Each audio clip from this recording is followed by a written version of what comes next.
Hello and welcome to Creative Control, the entertainment podcast. I'm your host, Kenan. Thank you for joining us on this special Dune Part 2 review. So this was a popular one. Everyone saw it this weekend. It was one of those kind of must-see movies. We haven't had one of those in a while. But also on today's show, we have Alex, Andreas, Amrita, and Sacha. How are you doing, guys? All good. All Well, good. doing Yeah. good. Good, Excited good. to be Sasha's on. giving a thumbs up at the moment. He's currently on mute. I think Sasha's just going to be very quiet throughout the podcast until it comes to his point, and then he's just going to go in. I can see that happening. Yeah. So Sasha's going to go last. We're going to we'll save Sasha's the last. But yeah, as I said, we're here to talk about Dune Part 2. Okay, so there has been a lot online on this already. We're a little bit late to the party in that sense because people went on and gave their reaction straight away. I didn't because I wanted to speak with you guys about it first before I went out and just gave my thoughts. But I've got very mixed feelings about this movie, and I've struggled the last couple of days in terms of the amount of positivity I've seen online for it. Not in a sense of I begrudge anybody enjoying this movie, but I feel I haven't seen the same movie as everybody else. So the things that I've seen online in terms of quotes, it's the greatest sequel ever made. It is the greatest sci-fi movie ever made. It is the greatest movie ever made. It's a generational movie. It's our Empire Strikes Back. It's so people when waxing lyrical about it, how every single frame is a masterpiece and every single performance is Oscar worthy. So at the Oscars next year, every single person should be nominated in the relevant categories. I feel like I didn't see the same film. So I'm going to go around the room, get your guys' thoughts, and see where we land. Really, Alex, I'm going to come to you first. What were your thoughts on Dune Part 2? And let us know if you like Part 1. So, what were your thoughts on Part 1 quickly, and then how were you feeling about Part 2? Yeah. Okay. Yeah, I really liked part one. I think like most people, obviously with the trailers and stuff, it wasn't promoted as a part one, so it wasn't actually until I Yes. was sat in the screening and the title card came up and it said part Yep. one that I was like, oh right, okay, so we're getting a part one. Um, so obviously it ended rather abruptly that first part, Mm-hmm. but I didn't mind that, knowing that obviously, okay, fair enough. I've never read the books, but obviously I know it's a very Yep. dense book in terms of length and the amount of lore it goes into. So okay, if it warrants two parts, I'd rather you make two parts and make a full film than trying to cram it all into one. Mm-hmm. So I did enjoy the first one for what it was, but obviously I wasn't expecting it to kind of end so abruptly. Mm-hmm. The second one, yeah, again, I enjoyed it as well. I don't know if I necessarily agree with some of the comments you read out in terms of like greatest sci-fi of all time and this, that, and the other. I definitely enjoyed it. I like sort of the way that Paul's characters developed. Did I miss certain people being in it more? Yeah, I mean I'm a big fan of Florence Pugh. She Yep. obviously wasn't in it as much as I expected. Mm-hmm. But then again, having not read the books, maybe her character actually isn't in it that much and is Mm-hmm. more in the next book. So maybe that's how it's supposed to be. I don't know. But I felt like, Yeah. okay, great, you're getting these quality actors for these roles, no matter how sort of big or small they are. Mm-hmm. But I was kind of expecting more in terms of her involvement in the story, along with Christopher Walken as The Emperor. Mm-hmm. the Emperor, thank you. Yeah, and that kind of thing. So they were just kind of like little sort of like sideline stories and that kind of stuff. In terms of the performances, I thought Timothy Chalamet was awesome. Yep. Rebecca Ferguson, awesome. I really enjoyed Javier Bardem's character. I thought he brought a Yep. lot of levity and stuff when it came to it. Zendaya was great as well, given that again she wasn't in it very much in the first one. Mm-hmm. But yeah, overall, I enjoyed it. I know that some people not so much, but I'm definitely in sort of like the thumbs up camp, I would say for Yeah. myself. Yeah, no, I'm like you say, if it's in the camps, I'm definitely a thumbs up. I just think I just don't agree with how far some people have gone in terms of 5 thumbs up they've given it. So but I'll come on to some of my thoughts. But you're right. Definitely, the first movie wasn't advertised as a part one. I think I presume to be a full movie because I've only ever known the original Dune as one movie. Even though I never saw the original movie, so I hadn't seen that movie. I hadn't read the book, so I went into this with zero knowledge really about the franchise, other than I knew about spice and sandworms. Yeah. That's pretty much all I knew about it. So going to the first movie, and I enjoyed the first movie. Again, for me, I think it struggled a little bit with pacing and some of the explanations and characters and their motivations. But on a second watch, which I did prior to part two, like the day before, I did enjoy the first one a lot more, knowing more about it, if you know what I mean. So you take things in the information in a different way the second time around. So I definitely did enjoy it more the second time. But I hadn't watched it since the cinema, so it's been quite a Yeah. while. Amrita, let's come to you. Tell us your thoughts. What again? Part one and part two. Did you enjoy part one, and how does part two reflect on that? Yeah, massively enjoyed part one. So I used to work in a bookshop. I have been surrounded by Dune forever, but I've never Mhm. read it, had never seen the original film, didn't know a whole lot about it other than everyone was like, oh, Dune is like the grandfather of sci-fi and Star Mhm. Wars, etc. is really just another imagining of Dune. Yeah, So I was definitely. like, cool, I'm gonna watch it. And I loved the first one. Absolutely die-hard fan, love it. Um, a lot of that is probably to do with Denis Villeneuve. I think his style overall is something that I'm crazy about. I love, Yeah, he's an incredible you know, director. yeah, Blade Runner 2049, another example. I just think he's got like a visionary method of communicating the story that is just stunning, and makes you feel like you're actually there in and amongst the action.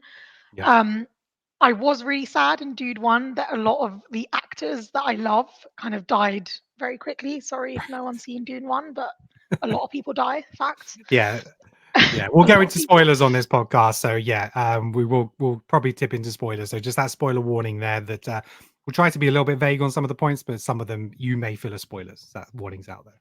Yeah, but also if you haven't seen Dune One yet, then I don't know why you're watching this review for Dune Two. Right, exactly. You Just should saying. probably stop and go watch the movies. Yeah. Exactly. But yeah, no, loads of people. I mean, Oscar Isaac is a huge favorite of mine, and it was Yeah. really a shame that he passed away. That's Paul Atreides' father in it, Mhm. the head of the House Atreides. So that was quite a shock for me. But I really loved the story and how this little. I mean, he's basically a kid. Okay, Mhm. he's not 20 something, he's probably like 18 or something like that, is being catapulted into a completely different life on a completely different path, and lost everything around him. So as soon as I realized, oh, this is actually a part one of however many parts, I Yeah. was really like crazy excited for this film. And I think I loved it. I'm definitely in the camp of not just like, I love it. I'm a Mhm. huge fan of this film. For me, it propelled his story into a lot more of a grander scale and purpose. There was a lot more Mhm. purpose behind not just, oh, he's the son of House Atreides, but actually, like, what does this mean for the spice? What does this mean for the whole of Arrakis? What Mhm. does this mean for the whole of the Dune universe? Um, and I really loved his character development, the way that he moved from being an unsure person that's kind of reluctant in all of this to I know my purpose. This is what I'm doing. Um, yeah, and I loved everyone else in it. Zendaya, I'm a huge fan of hers anyway, but it was amazing to see more of her in this one. Obviously, Yeah. um, Rebecca Ferguson, I thought was fantastic. She always is. And Mhm. again, there's a lot more shade to her character that kind of was just scratching the Definitely. surface in the first one. Yeah. So yeah, definite character developments that I enjoyed. I also like that Zendaya wasn't just gung ho for Paul like Mhm. everybody else in the Fremen people were. That Mhm. she was kind of very clearly had her reservations about everything. Yeah. Um, there's not much I didn't like. I'll be honest. Okay. Cool. Yeah, Cool. Austin Butler too. He was wicked. Loved it. Yeah. Yeah. Yeah. Yeah. Fair play. All right. Lovely. Andreas, we'll come over to you, buddy. Give us your thoughts again. Doom one. How did you feel about it? And then how Right. about Doom part two? So June 1, my first watch was at the cinema. Same cinema I watched June 2, Picture House Central in London, on opening night. So first time I watched June 1, I liked it. I found it a bit too long. I didn't love it. But then when I watched it the second time, I really liked it. And then when I Yeah. watched it the third time, I was like, damn, this film is amazing. So Really that's grows on my you. Yeah. yeah, that's my journey with, and I think one of the problems is when a film's too long in the cinema, I just start getting restless and tired. So I have to take that into account. So very excited about June 2. The reviews, like what they were calling it, I was like, oh my God, this is, they said this film changes sci-fi in the same way that Star Wars did. Yes. I don't know. I sat in there and it started off amazing. Like that first scene, I saw stuff I never saw before, and I love that. And Denny is one of the best directors. Visually, he's amazing.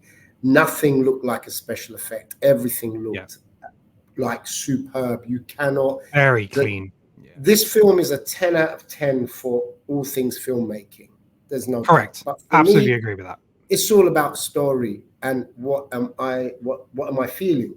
And so after that great opening, I was fully in, and there was some other thrilling scenes. I mean, the sandworm riding scene was something out of this world, and that other scene where they're sort of attacking the spice harvester. So there was these big scenes, and the themes were brilliant. Like, I haven't read the book, and you know me, I'm not one of these people that gives two shits about whether they change things from source materials to film. I watch it, is it working? Is it working in the medium they presented? But I have read on the things they've changed, and I think, yeah, that's actually clever. I love the cautionary tale of the Messiah. That is beautiful. I mean, we haven't seen that. It's like taking Luke Skywalker, and then you're like, oh, I'm with this guy, and then he's like, oh, damn. That's where you're flipping him. Like, I haven't seen anything like that. And I love that. And the themes of, religion and how it's used to control. I loved all that stuff. But then in the last hour, I cannot lie to myself. I was like, fucking end, man. You are killing me now. We're going over the same things over and over again. And these things happen, these major things just happen, like really abrupt, and then they move on, and you're like, wait, what? 1 minute. What? This is a major thing, and it just occurs. And I don't know. I don't know if it was tiredness that may have had something to do with it. And I know that I'm going to rewatch this again. I've never wanted to rewatch a film more, ever, in all the history of. I've been watching films since flipping early 80s, and I've never wanted to rewatch a film as much as this because of my experience of Dune 1. And I will put money on the fact that I'm going to really enjoy it more the second time in the comfort of my own home, being able to pause it, maybe even watching it in two parts, letting all those elements sink in properly. But if I'm here to judge it on my first watch, and when a film is becoming torturous for that second hour, then that's how it was. And I went with my wife and my mate. He's read the books, and we kind of all three of us felt the same. It's like just sort of we appreciated it and respected it, and more than the enjoyment factor. And I also felt like this didn't feel like a complete film. Just like for me, the first one felt more of a complete film than this one. It got to then, and I was like, oh, you're just getting going now.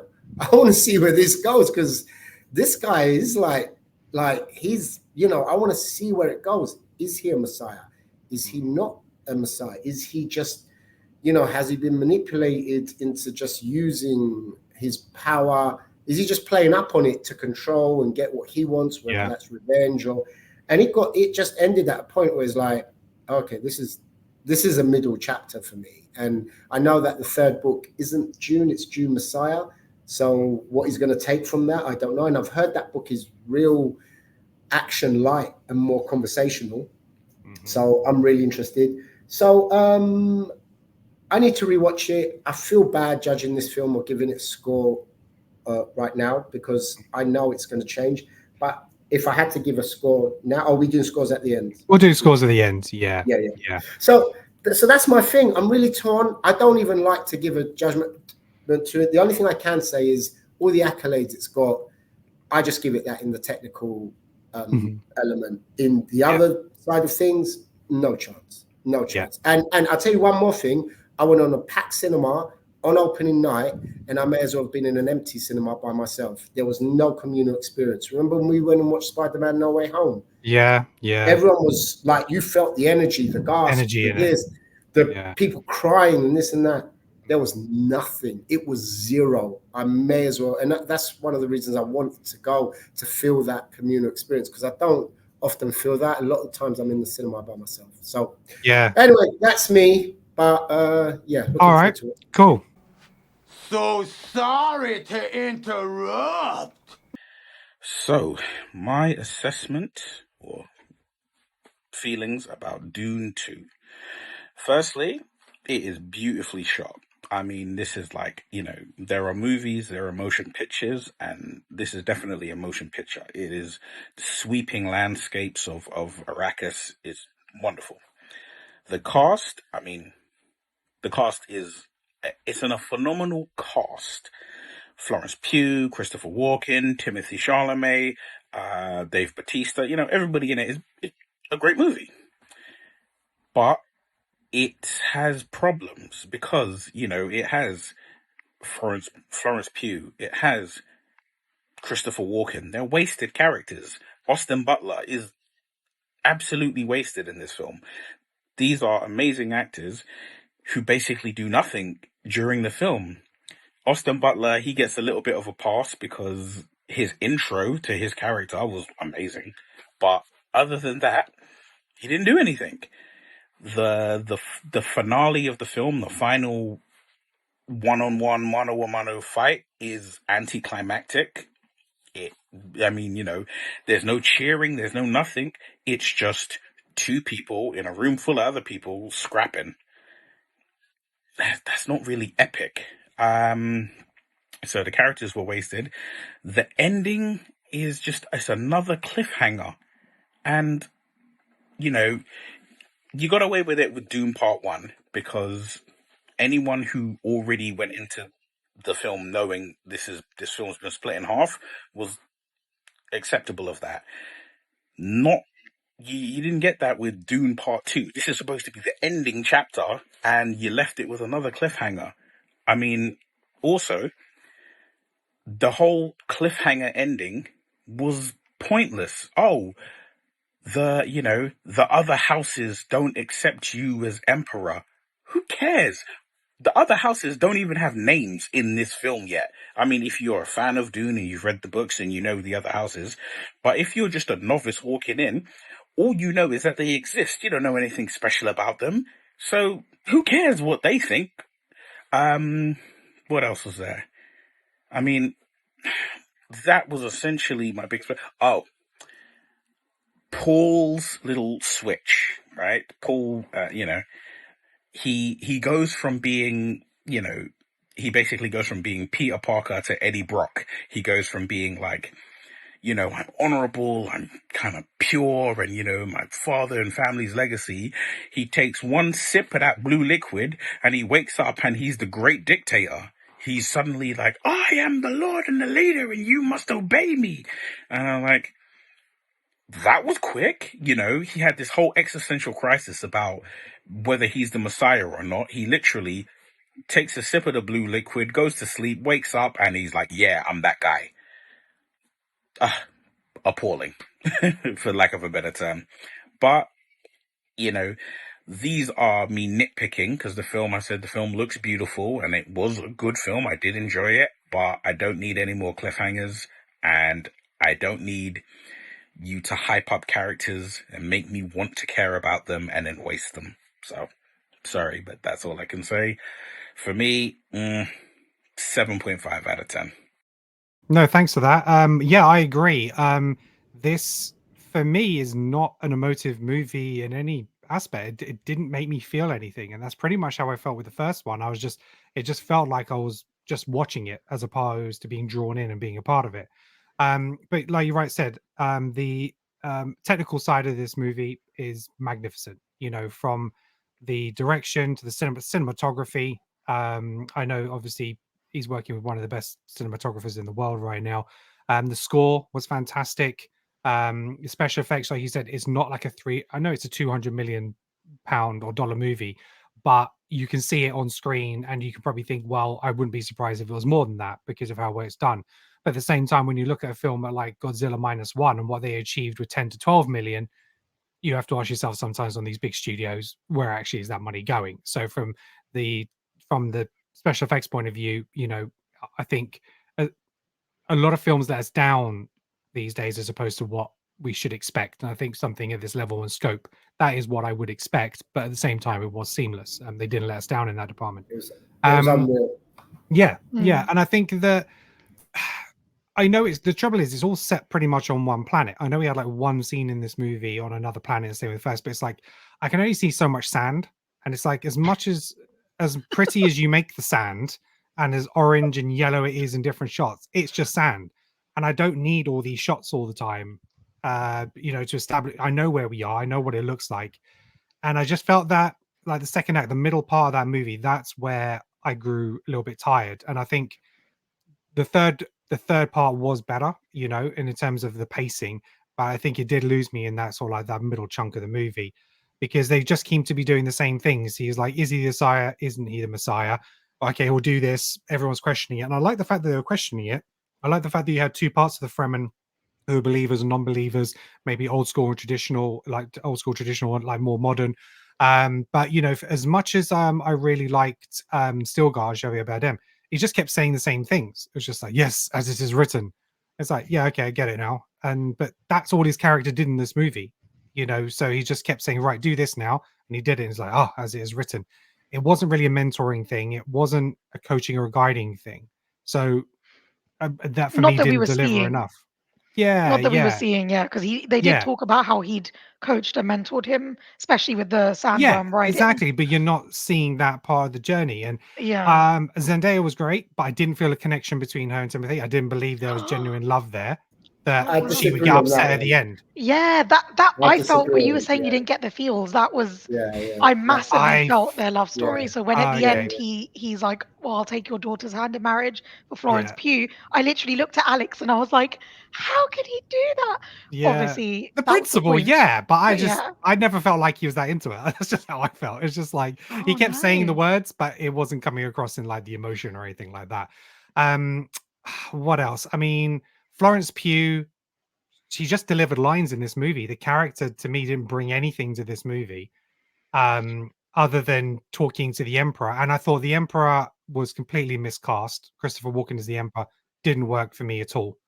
Mm. It's just Christopher Walken being Christopher Walken, but a little bit toned down.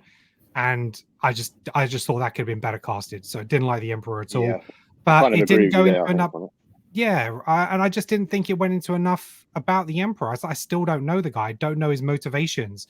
How is he becoming in control? Why is he in control and nobody Yeah, I else? So agree on that one. there wasn't enough there because we kept flicking back to the Emperor every now and then. But it's like, well, for him to then have this, you know, to him to obviously set it up so Paul's father is killed and the family is disbanded. I didn't get enough of the reasons why, you know, and I didn't. I don't know Just that wasn't if enough we're for gonna me. get that at this point though. Something in me tells me that's coming in part three, because I feel like him and his daughter's roles are Hmm. very much just there because we need to be introduced to them at this point. We don't Yeah, know but you've anything given me about 5 hours of movie, and I still don't. I'm not the better for why he's doing all this and the way it's structured. And then obviously we have them. all these other houses and stuff like that, and it's like we don't know who they are, what they control, why they don't want to accept Paul as taking over. If he's defeated the Emperor and he's defeated him in combat, why are they anti it now? So Well, there's we just a kind of lot know of the from Dune political 1, stuff. they Yeah. did say in Dune 1 that Oscar Isaac's character, I forget his name, but his dad's character says at one point, none of the houses wanted this or something. Like, But we've got yeah, this. but there's So just it not feels like enough. they were against them the whole way along. Yeah, potentially, you know, jealous of their house and the way they were coming up, because the whole point is obviously they were coming up and he saw us as a threat. But yeah, I just didn't get enough of that. And it's just like you could have balanced that a little bit more about rather than just Paul's journey. I didn't expect Paul's journey. So as much as that was a nice twist, by the time it got to it, like you say, it's the end of the movie, and it's like, well, now what am I supposed to do with that? I know we've talked a lot about the movies and how you shouldn't necessarily have to watch another movie to enjoy the movie by itself. And the director said he tried to make this accessible for people who hadn't watched part one. I think that would be very difficult to go into this not having seen part one. But if I just watch this as a movie by itself, it it doesn't give me enough. It didn't give me enough in terms of story. Austin Butler, I thought was fantastic, but again, he brought nothing as a villain. You know, he looked cool, but basically he killed 2 people who were drugged up, killed another guy who's kind of old and injured, and then he blowtorched someone who'd already been captured in front of him, killed his own people, and then got beat. There wasn't enough for me to think this is a badass villain. Just because he's killing the women standing around him and killing his own guy, that doesn't make for a good villain. You know, what would have been impressive for me is if you went into that arena and he took on people and showed how badass he was, rather than being protected. Kenan, although like me and you kind of align, I think what they were trying to show in the arena is not like he's a massive physical threat. I think what they were trying to show is, as much as he's a psycho, there was a deeper level of like honor, because he let his shield down. He didn't want to, he let his shield down and he wanted to battle that guy one-on-one. So even though we see this really unhinged guy who's like a real psycho, there was an almost element of this honor within him, which gave another layer. I think that there was that bit, which again, one of the things I missed. I only picked that up because someone was kind of explaining that to me. That is, to that point, that is exactly the purpose of that fight, because they literally said, Leia Sedu's character from the Bene Gesserit literally said, we know he's like a psychopath essentially, but we need to see this in order to witness what his character is really like. Is it someone who has essentially more honor so that we can control him further down the line? And he did display that. So for me, I also assume as well, just being Harkonnen, like, I already know you're fucked. I already know you're a villain just because you're from that species or race. So I kind of don't need to see more other than a few kind of displays of him being a psychopath, because that's all as that a villain of entire the piece, race he is. didn't. But as a villain of the piece, he didn't progress the story in any way. All he did was launch the attack on the temple area, which is he was just there just to, again Dave Bautista. But then he's just there just to show Bautista's character's failures. You got to understand, the whole point of the Harkonnens is that they're controlling the whole area for the Emperor. Okay, failure is not an option for them, and all they've been getting against the Fremen people is nothing but failure after failure under Bautista's under Bautista, basically. So, you know what I mean? He's the new manager come in charge of View Cinemas to sort shit out and get root of the problem. He's the next GM, basically. And that's all that does for the story, is to show what real trouble that the Harkonnens as a race are facing against the Fremen. Because the Fremen shouldn't even be a speck of anything. They just call him rats, with you fundamentally that he wasn't needed. He was very much needed, because if he wasn't needed, then what's the point in the Emperor coming down? Yeah, sure, he gets the thing saying that Atreides is alive, sure, but you know what I mean? When what threat you does he bring in pose? another manager to sort out the situation, I mean, it means, holy shit, what the hell is going on there? Do I have to personally come down? So I disagree with that statement there, Ken. I do apologize. It's just that. I have to apologize. It's difference of opinion. If anything, it ups the ante for why the Harkonnens are actually afraid of the spice production, because they're not delivering their targets. Yeah, I mean, no, I get that, but overall, I just thought he was a weak villain, because for me, he didn't bring enough to the film. But to be in one movie and all you do is bomb the temple because you've come in and trying something different, that doesn't make you a great villain. He had efficiency, man. He was taking people out left and right with those tactics. I'm just saying. I did kind of think, why didn't they do this before when they bombed the temple? But I think it's one of those things as well, is like I said to you, there's so many things I missed, and I know I've missed, that I need to rewatch. Maybe when you rewatch it as well, you might get something else out of it, or you might feel the same. Listen, you might do, but a film should be able to project most of its things on a first watch. You shouldn't have to watch a film 2 or 3 times to get a feeling for something. So that's just how it made me feel. If I shouldn't have to watch something 3 times for me to change my opinion of a character. So I agree on that on principle, but I do also like the fact that it's not just what you see is what you get, because if I think about a lot of the films I love, including Christopher Nolan, we all know he's my favorite director. A lot of his films I enjoy watching again and again, because I like the cerebral aspect of me having to unpick something. If you're just going to present everything to me on a silver platter, I'm going to get bored most likely.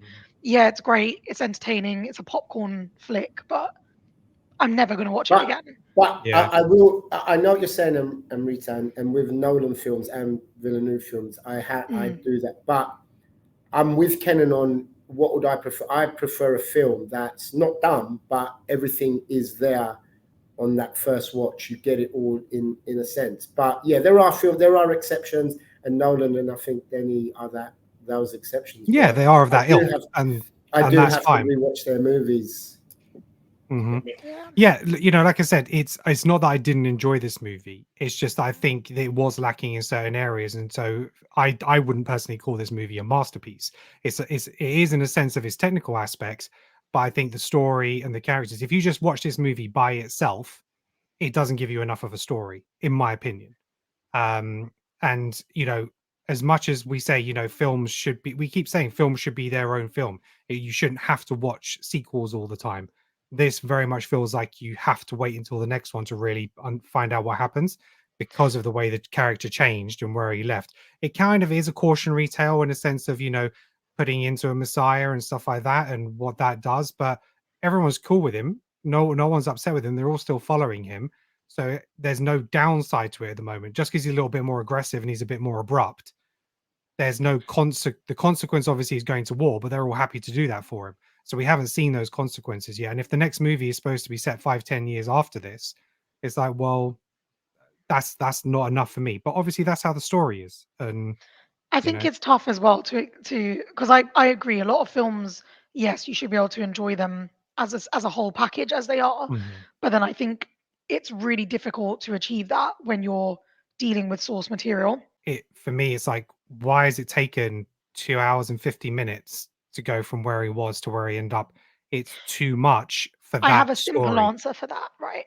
So in my mind, this is again just my opinion, but I feel like if Paul had if they'd spent less time looking at Paul becoming acclimated with the Fremen people and whatever, getting used to it all, if that was a shorter period of the film, then seeing what happens when he had the drink of life and his his actual change, he became much darker, much more serious and somber about what his mission was. I don't think we would have appreciated how drastic of a change that was, and how different it was for him to follow his heart and be with Zendaya versus actually I need to do no matter what's right for the people, Yeah, I even if guess I that expected means I'm it. going against it. Yeah, I guess I expected the film to pick up a little bit of time up after the first one. That he'd actually been with them some time and integrated somewhat. But I was very surprised they picked up literally where the last one left off, and they're like, "Oh, okay, they're still traveling after this." So that was surprising. So I didn't expect to have so much of that build up with him being accepted. But again, I just thought for me it was too long in that process, because when the switch happened very quickly. That wasn't gradual. He kept saying no, no, no, no, no, no, no. And the poison was like, okay, now I'm it. So that was very, very quick. The actual quick turn was very quick. So That's it didn't mainly for me because, matter. though, with the quick turn, though, he can now see all possible futures. Oh yeah, I'm not He saying can that see that's different wrong to do. dimensions. So, of course, he's going to come to terms a little bit quicker because his visions are more clearer. Whereas Yeah, and I before, didn't have a he problem with couldn't that. I thought that was good. Yeah, whereas before, he couldn't make out what that was. He couldn't could decipher the only visions. see- Yeah. Yeah, he could only see like a very bad thing that would happen if Mhm. he went south. But the minute he has that, his clarity has become clear. That's the point. Mhm. It's a quick thing, but if you spent any more time on that, it wouldn't have made the film any better. No, that's my point. I thought the turn was good. It made sense.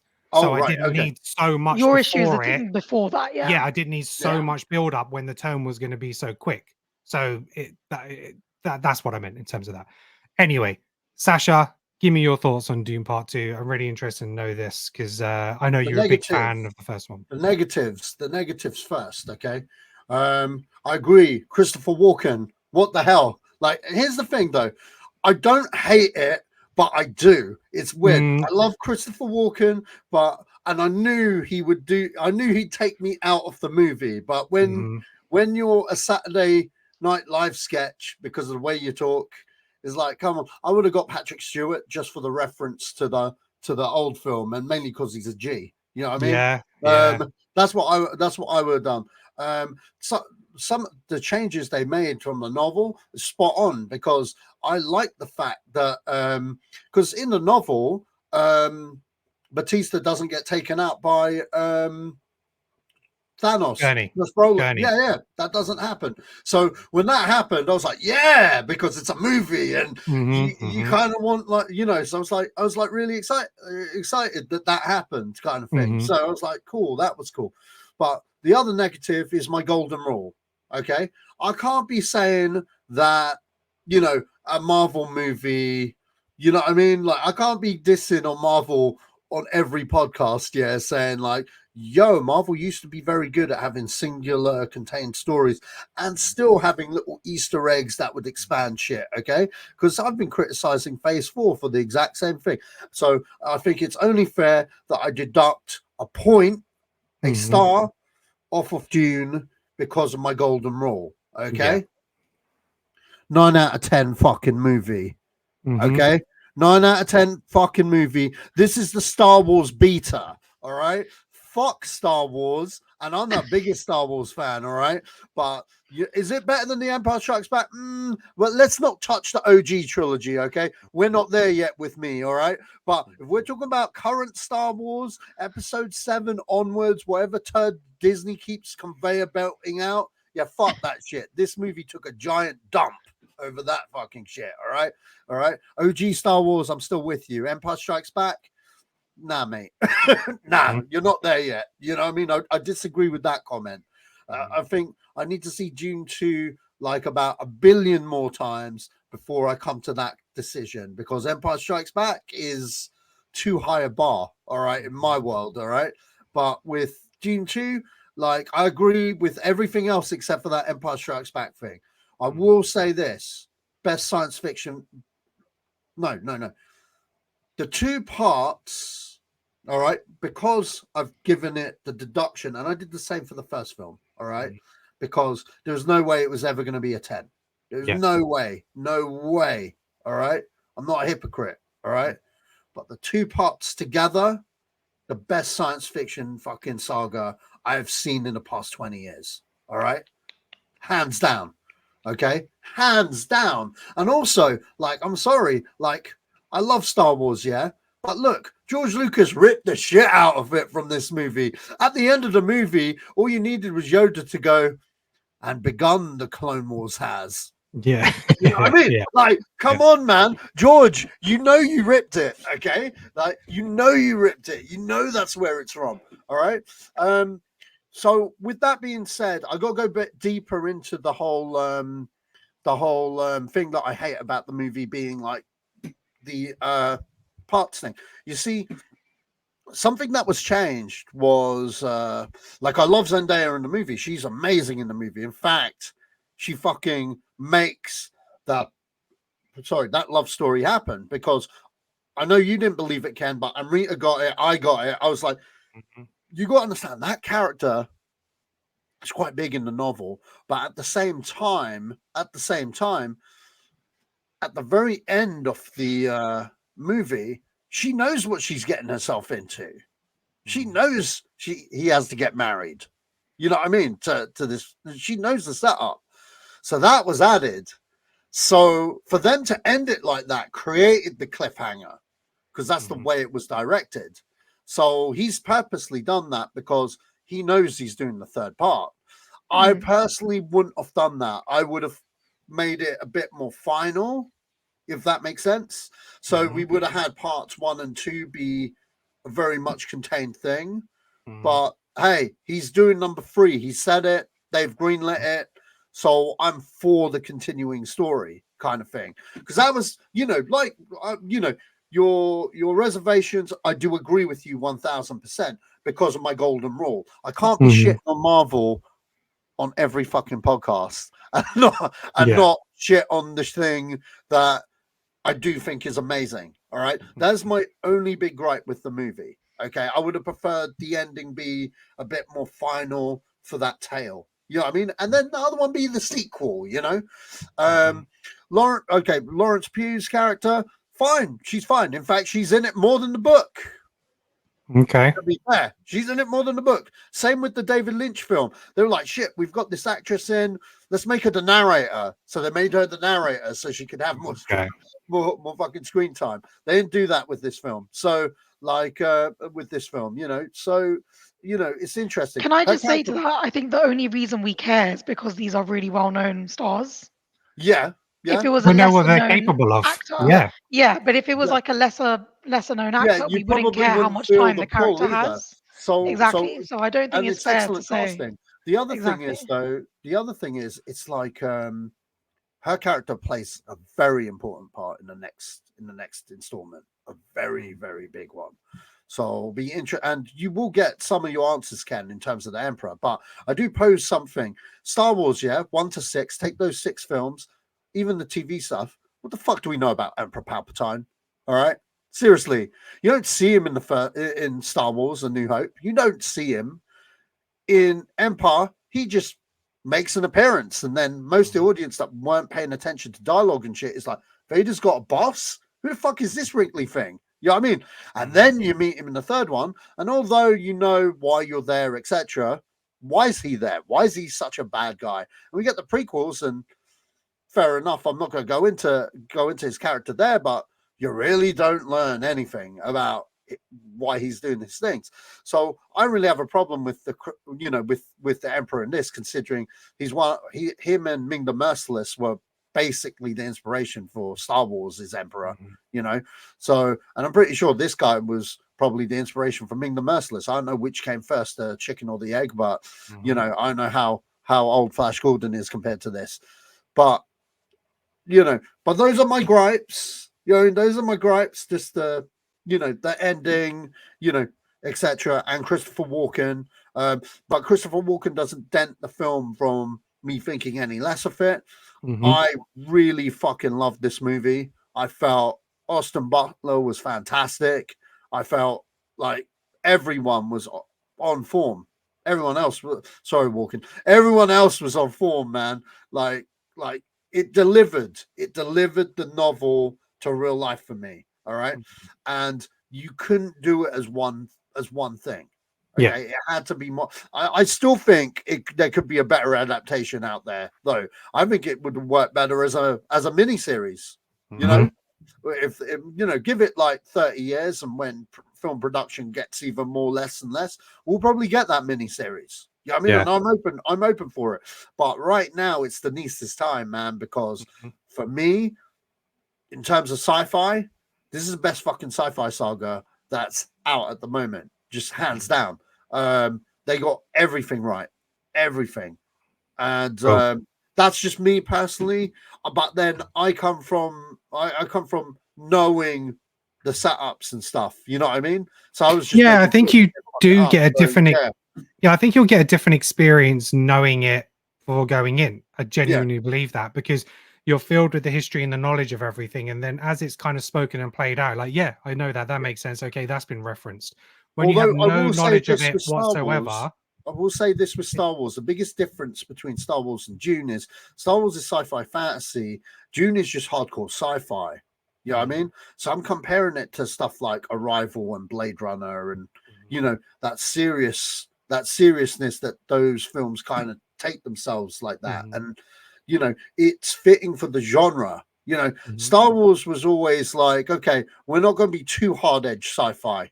You know what I mean? And also Star Wars, especially the original trilogy, it could have went that way. And I know a lot of fans want it to go that way. That's why the Andor show was really well received by a lot of people, because it is more a serious Star Wars take kind of thing. But with Star Wars, the original trilogy had heart. You know what I mean? It had heart. Dune, I do agree with you, Ken. Dune kind of does lack that heart compared to because seriously, I mean, I know you ain't seen the Holy Trilogy, but by the end of Return of Jedi, you crying like a bitch, okay? Like literally over I shit. will be. I already know that. Oh, you already know that? Yeah, okay. I will be. But I think that's probably what Ken was missing. But I knew going I just in didn't care enough for the characters or what happened to them. Yeah, and I'm not saying you're wrong. I'm just saying, like, for me, I saw something that I always wanted to see on screen, and it was just like, it delivered, man. Good, man. Good. I digress. It's not. It may not be for everyone, but Mhm. But I think just to add the point about connecting to the characters, I feel like this is a difficult one because it isn't like overwhelmingly romantic or overwhelmingly heartbreaking or overwhelmingly anything. Mhm. But what I think is very clear, at least for me, and I think Sasha agrees with me, and I think Alex agrees with me too, is the weight of that responsibility that he's carrying on his shoulders. That is very evident to me, and yeah, that is an emotion in 100%. itself. Like how he's juggling Yeah, his what I would class normal human desires and wants and ethics and whatever to Yeah, now I've seen all possibilities and I know the responsibility and I only have this one path, whether I like but it or not. I agree with you that that is, such a major thing. But the film didn't convey that to me. Like I didn't, because of the way it was put together in this very cerebral way. I didn't get the weight of that. I'm only getting the weight of that because you're explaining it to me. Now, I get there's this thing about why sort of you don't need to force, you don't need to feed your audience, but there's some elements where you do, or in some way, I didn't get any of that. I missed that whole layer, and maybe that's why I say I need to rewatch this Yeah. because If I that's a if I major take thing. Yes, it is a major thing for me because if I don't care, then I'm not going to be as invested. So for me, a movie like The Iron Claw, where you have these characters and Zac Efron's character carrying the weight of his family and his father and responsibility, you feel that, you understand that, you get it. And that to me is the difference of how you write a character or how you portray it in your writing. Because I'm not saying Timothy Chalamet gave a bad performance. I think he was great. But Everyone for was me, great. Everyone yeah, was they were great. great in it.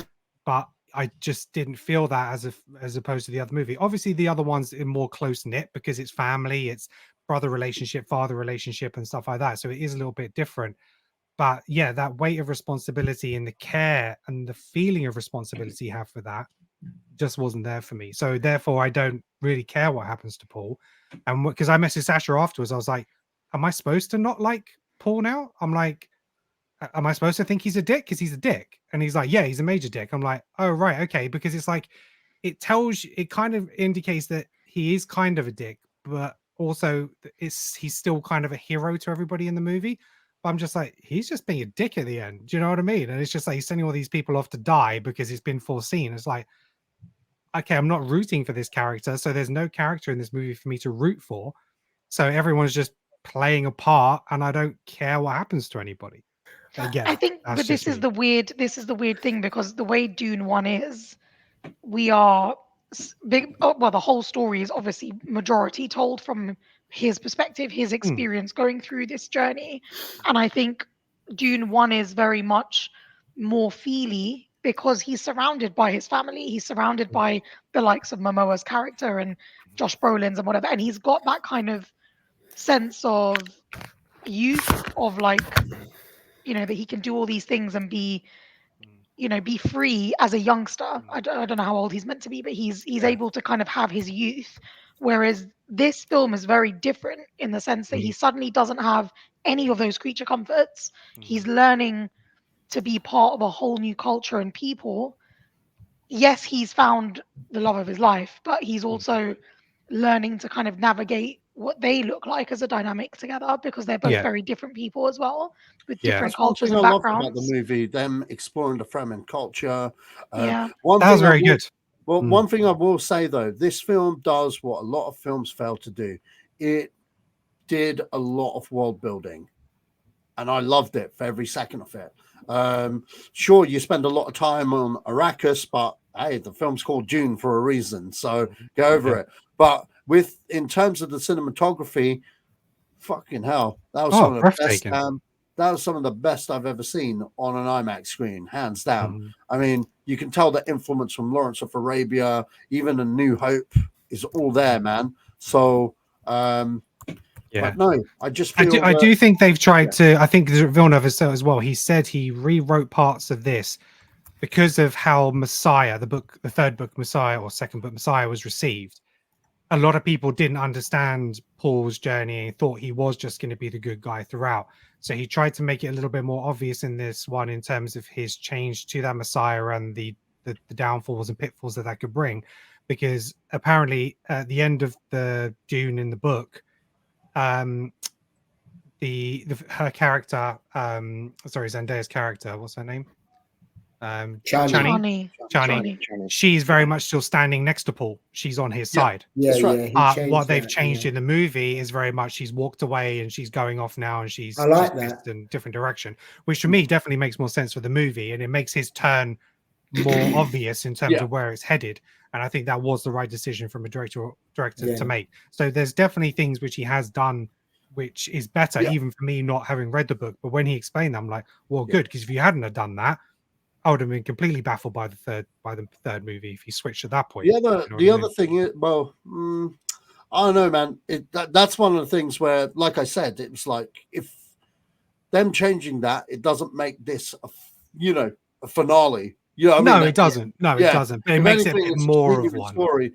But I mean, see, that's why when you said that, I hesitated. I was like, should I answer that? Isn't that a spoiler for the next one? Because he is a bit of a dick in the next one. But but you know what I mean? I thought it would end with a complete. So when it went on, I was like, okay, I get why people are pissed, But I was like, think of it like the whole Spider-Man thing. With great power comes great responsibility. Like, 100%. that is literally what this is. But in the most so I thought it would have been a bit more realistic clear way. cut here, and then it's like, but you know what? There are going to be some consequences to what you've just done, as opposed to feeling very much like a cliffhanger, as in, like you said, I was expecting at least another 10, 20 minutes, and I was like, oh wait, shit. I'm just thinking of two similar films that came out, which are sort of middle portions around the same time.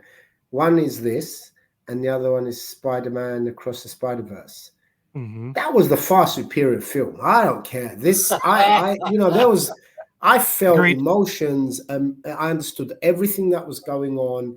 It was still long, and it ended on a cliffhanger, more of a cliffhanger, in fact. I felt like a more complete film, and it just, I don't know. It's not good to compare, but I'm just going by. That's a good comparison in terms of how I felt. I want to watch this again.